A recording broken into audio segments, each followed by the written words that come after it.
아멘. 할렐루야. 오랜만에 찬양하니까 목이 갑자기 쉬어버리네요.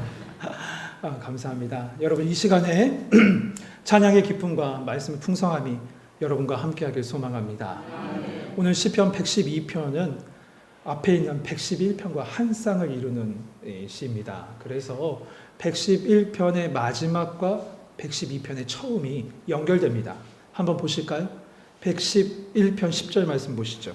여호와를 경외함이 지혜의 근본이라 그의 계명을 지키는 자는 다 훌륭한 지각을 가진 자니 여호와를 찬양함이 영원히 계속되리라. 이렇게 찬양합니다. 그리고 그 찬양을 받아서 1절에 다시 이렇게 얘기하죠. 할렐루야. 여호와를 경외하며 그의 계명을 크게 즐거워하는 자는 복이 있도다. 실제로 이 두 시편은 알파벳 시편이라고 해서요. 지난번에 우리가 시편 119편 우리 9월 암송 구절의 말씀을 보면서 알파벳 시편을 봤죠. 기억하십니까? 히브리 알파벳 순서를 따라서 이 시를 졌던 그 시. 오늘 시편 111편과 112편도 각각 반반씩 알파벳 순서를 따라서 쭉 시를 져서 지금 부르고 있는 바로 연결하여 시를 쓴 찬양입니다. 이처럼 이 111편과 112편은 어떻게 하나의 찬양으로 이야기할 수 있습니다. 그러나 그 내용면에 있어서는 조금 달라요. 그 차이가 뭐냐면 111편은 하나님의 놀라우신 그 역사하심에 대해서 감사하고 찬양을 드리는 감사의 예배시라면, 반면에 오늘 우리가 본 이 112편은 어떤 시냐면 하나님을 경외하는 사람들이 받는 복, 그것이 무엇인지를 가르쳐주는 교훈의 시며 지혜의 시입니다. 오늘 이 추석 말미에 많은 고민을 했습니다. 하나님, 이 저녁 시간 우리 성도님들 나왔을 텐데 하나님 어떤 말씀을 전해야 됩니까? 순서를 따라갈까요? 근데 마음에 이 말씀을 묵상하다가 이 말씀 전해야 되겠다라는 마음을 주셔서 이 말씀 나눕니다. 그 이유가 있어요.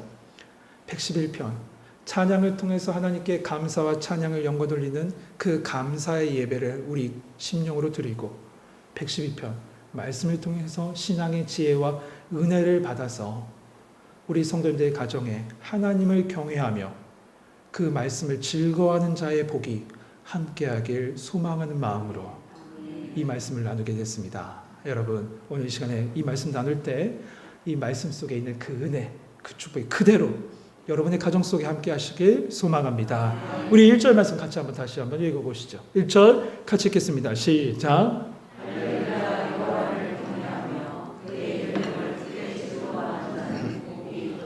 아멘. 시는 복 있는 사람의 특징 두 가지를 얘기합니다. 오늘 1절에 다 나와 있는데 이 말씀 중심으로 계속 말씀을 나눌 겁니다. 그 첫 번째는 뭐냐? 여호와를 경외하는 것이고, 복 있는 사람의 특징 두 번째, 하나님의 계명을 즐거워하는 것. 하나님의 말씀을 즐거워하는 자래요. 먼저 경외함이란 뭘까요? 경외라는 단어는 문자적으로 보면 두려워한다는 뜻입니다. 사실은 말이죠. 그렇다고 하나님을 향해서 공포심을 가져라? 이게 아니에요. 그 두려움은 뭘까? 그 두려움은 인간의 유한함과 하나님의 무한하심, 인간의 죄악됨과 하나님의 그 순결함과 거룩함과 절대적인 그 거룩함을 인정하고 무릎 꿇는 것이 바로 경건이에요. 그 두려움을 얘기하는 거예요. 이것은 하나님의 거룩하심 앞에 순종하는 것이고, 난 예배 때도 우리가 말씀 나눴죠. 나는 아무것도 아닙니다. 나는 하나님 없이는 살 수 없는 존재입니다. 그것을 믿음으로 고백하는 것이 바로 하나님을 경외하는 삶이라는 겁니다. 두 번째 축복은 뭐였습니까? 복 있는 사람은 그의 계명을 즐거워하는 사람이라고 했어요. 여러분, 투자의 규제라고 하면 미국에 한 사람 딱 떠오르는 사람 있죠. 워렌 버핏. 이 워렌 버핏이 이 워렌 버핏과 만나서 점심을 먹고 대화를 나누는 프로그램이 있는데 그 프로그램이 자선 경매에 나왔습니다. 2022년에 이 자선 경매에 나온 이 만남이 얼마에 낙찰된 줄 아십니까? 246억에 낙찰됐습니다. 점심 먹는 것만 246억이에요. 물론 그 수익금이 그에게 돌아간 게 아니라 자선단체에 다 기부됐습니다. 여러분, 훌륭한 사람과 만나도 246억을 내야 돼요. 그 돈을 내고 듣는데, 여러분 보십시오. 이 세상을 창조하시고 모든 것을 주관하시며, 그리고 무엇보다 나를 너무나도 더 잘하시고 앞서 인도하시고 가장 선한 곳으로 이끄신 그 하나님의 말씀을 듣고 즐거워하는 것이 얼마나 복된 일입니까? 여러분 이 시간에 하나님 말씀 듣는 게 246억 버는 것보다 더 많이 벌어요. 정말 그렇습니다. 그런데 여러분 여기서 주의할 것이 있습니다. 하나님이 이 축복받는 두 가지 복, 하나님을 경외함과 그의 계명을 즐거워하는 것, 이 둘은 따로따로 하는 게 아니라 하나라는 거예요. 하나라는 거. 여호와를 경외한다면 그 말씀 듣기를 즐거워하지 않을 수 없어요. 그의 말씀을 즐거워하지 않는다면 그건 이율배반적인 행위겠죠. 하나님을 경외한다는 것은 이것으로 표현할 수 있습니다. 믿음이라고. 그렇다면 하나님의 말씀을 듣고 즐겨하며 그 말씀 따라 살아간다는 건 뭘로 표현할 수 있을까요? 순종으로 표현할 수 있겠죠. 그런데 성경은 항상 믿음과 순종은 하나라고 얘기해요. 떨어져서 얘기하지 않습니다. 믿음과 순종은 하나입니다. 여러분 말씀에 순종하지 않고 말씀을 듣지도 않는다면서 어떻게 나 하나님을 믿습니다라고 얘기합니까? 그건 믿지 않는 겁니다. 하나님 말씀을 순종하지 않고 듣지 않는다는 건 믿지 않는 거예요. 그래서 사도 바울은 로마서 1장 5절에 보면 이렇게 얘기합니다. 그 이름을 위하여 모든 이방인 중에서 믿어 순종케 하나니. 믿음과 순종은 같이 가는 거예요. 믿고 순종하는 거예요. 하나로 얘기해요. 그래서 둘이 아니라 하나라고 말씀하는 거죠. 그러므로 여러분 하나님께서는요. 마음은 다른 데가 있는데 입으로는 주여 주여 저 여기 왔어요 라고 하는 그 신앙과 믿음 결코 받지 않으십니다. 믿음과 순종은 하나 돼요. 그렇기 때문에 우리 모두는 하나님 앞에서 내가 무엇인가 되느냐 내가 무엇인가 이루었느냐 교만하지 말고 오늘 계속 고백하게 되네요. 나는 연약한 자입니다. 하나님만이 모든 것 되십니다. 이렇게 고백하며 그의 말씀 가운데 가까이 가고 그 말씀에 순종할 수 있는 성도님 되시길 소망합니다. 그렇다면 이렇게 하나님을 경외하고요. 그의 말씀에 즐거워하고 순종하는 자에게 어떤 복이 주어지냐. 2절부터 3절은 그의 자손들이 받게 될 축복을 얘기해요. 그리고 4절부터 9절은 이웃과의 세상과의 관계 속에서 주어지는 축복이 우리 가운데 있다라고 얘기합니다. 우선 2절 3절 한번 보시죠. 함께 읽어봅시다. 2절 3절 같이 읽겠습니다. 시작.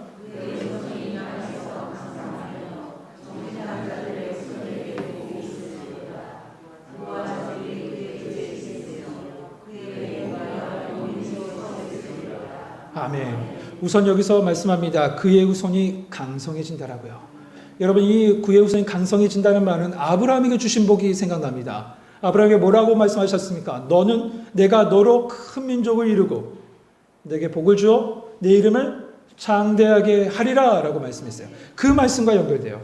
그런 맥락이라면 이 축복은 오늘 본문에 있는 이 축복은 구약에 있는 성도들만의 축복이 아니라 이 하나님의 언약 가운데 있는 신구약에 있는 모든 성도들에게 주신 축복이란 거예요. 하나님을 경외하고 그의 이름을 붙잡고 순종하는 그 사람과 그 자손을 하나님께서 인도하실 뿐만 아니라 그를 강하게 하시고 세상 가운데 믿음의 군사로 세워주신다는 겁니다. 또한 주신 축복이 있죠. 부와 재물이 그의 집에 있으며 그의 공의가 영구히 서 있으리라 라고 말씀합니다. 이 말씀 뭡니까?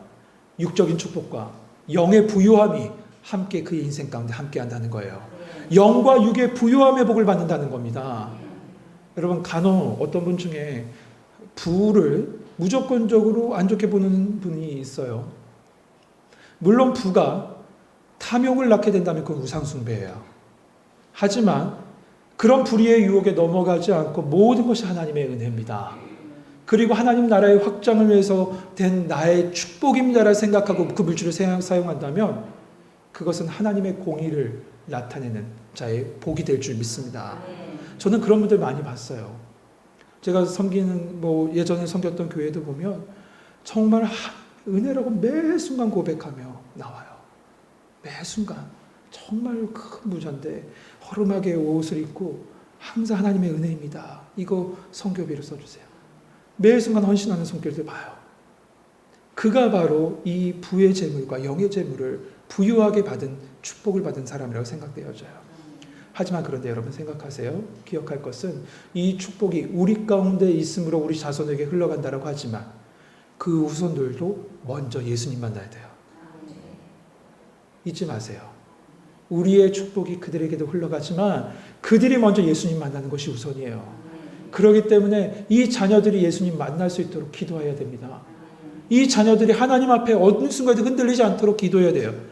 여러분, 하나님을 경외하고 그의 말씀을 즐거워하는 자의 복이 여러분의 가정 가운데, 여러분의 자녀들 가운데 함께 하시길 축복합니다. 이어지는 축복이 있죠. 4절부터 9절까지 주어지는 축복은 세상과의 관계 속에서 주어지는 복, 드러나는 복을 말씀합니다. 먼저 4절 봅시다. 정직한 자들에게는 흑암 중에 빛이 일어나나니 그는 자비롭고 긍휼이 많으며 의로운 이로다. 흑암 중에라고 얘기합니다. 정직한 자에게 흑암이 있대요. 무슨 뜻입니까? 하나님을 경외하고 그의 계명을 즐거워하는 자에게도 흑암이 있을 수 있다. 우리 시편 23편 고백하면서도 고백했잖아요. 사망의 음침한 골짜기를 다닐 때가 있다. 다닐 때가 있어요. 환난이 주어질 때가 있다는 거예요. 왜냐하면 오늘 이 시편 112편, 이 풍성한 축복이 있는 이 시편 112편에도 보면 왜 그렇게 얘기하냐면 8절에 보면 대적이 있다라고 얘기해요. 여러분, 에덴에서도요, 에덴에도 사단이 침입해 들어왔어요. 에덴에도 말이에요.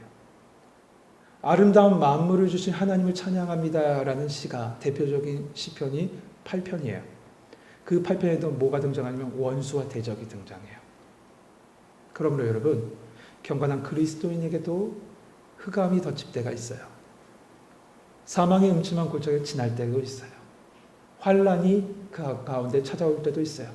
그러나 기억하십시오. 오늘 말씀은 흑암 중에 있다라고 끝나지 않아요. 흑암 중에도 빛이 있다라고 말씀하시네요. 빛이 있어요. 왜입니까? 빛 대신 예수 그리스도가 우리 가운데 있기 때문에. 그분은 여러분을 바라보고 계세요. 그분은 우리 가운데 함께 하시고 그 빛으로 우리를 감싸고 계세요. 내 상황은 사망의 음침한 골짜기죠. 내 상황은 흑암인 것 같아요. 그러나 내 심령을 보세요. 내 옆을 보세요. 주님이 나와 함께 하셔요. 빛 대신 주님이 나와 함께 하십니다. 그러므로 6절에 보면 요동하지 않는답니다. 7절에 보면 흉한 소식이 들려도 두려워하지 않는답니다. 우리 그 다윗의 고백과 똑같지 않습니까? 왜냐하면 여호와를 의뢰하고 그의 말씀을 굳게 붙잡았기 때문에 그렇다는 거예요. 또한 이 하나님의 사람, 그 여호와를 경외하고 축복된 사람이 받는 은혜, 그 은혜 중에 은혜는 뭐냐 하면 내가 받은 은혜는 내 안에 머물러 두지 않고 흘려보낸다는 거예요. 흘려보낸다는 거예요. 축복. 작년에 여러분 추수감사절 주제를 아십니까? 이럴 줄 알았습니다. 올해도 우리 추수감사절 주제를 정해야 되는데 사실 작년에 미리 정했거든요.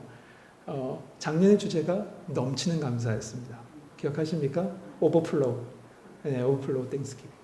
네, 하나님 넘치는 축복이에요. 넘치는 감사예요. 내 안에 감사가 머물러 있는 거 아니야. 넘치는 감사예요.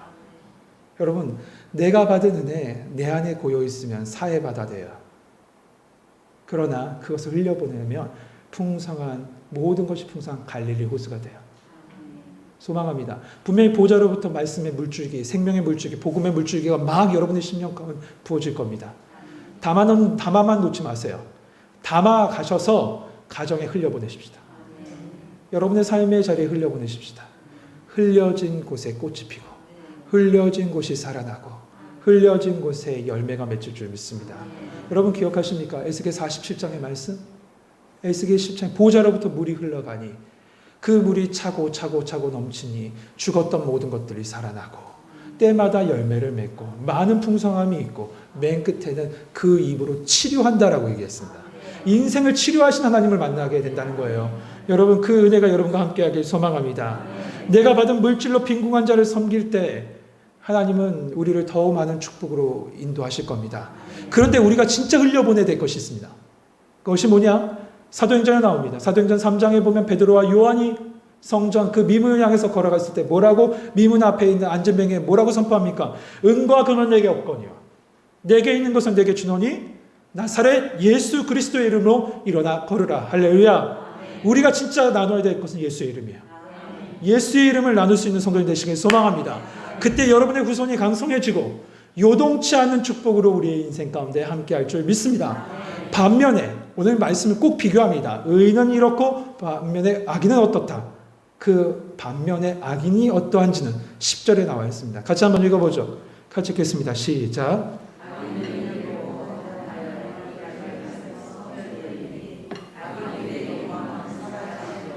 아멘. 사랑하는 성도 여러분, 하나님을 경외함이 축복의 시작입니다. 믿으십니까? 다시 한번 묻겠습니다. 하나님을 경외함이 축복의 시작입니다. 주님의 말씀을 크게 즐거워함이 축복의 통로입니다. 이것만 기억하고 가세요. 하나님을 경외하고 그의 말씀을 즐거워함으로 여러분의 자녀들이 축복받고 요동치 않는 은혜를 얻으며 생명의 기쁨을 나눌 수 있는 우리의 남은 2024년 되시길, 그리고 여러분의 가정 되시길 주님의 이름으로 축복합니다. 말씀 붙잡았으면 말씀 붙잡고 기도해야 되겠죠? 우리 찬양하며 기도합시다. 주님 말씀하시며 하나님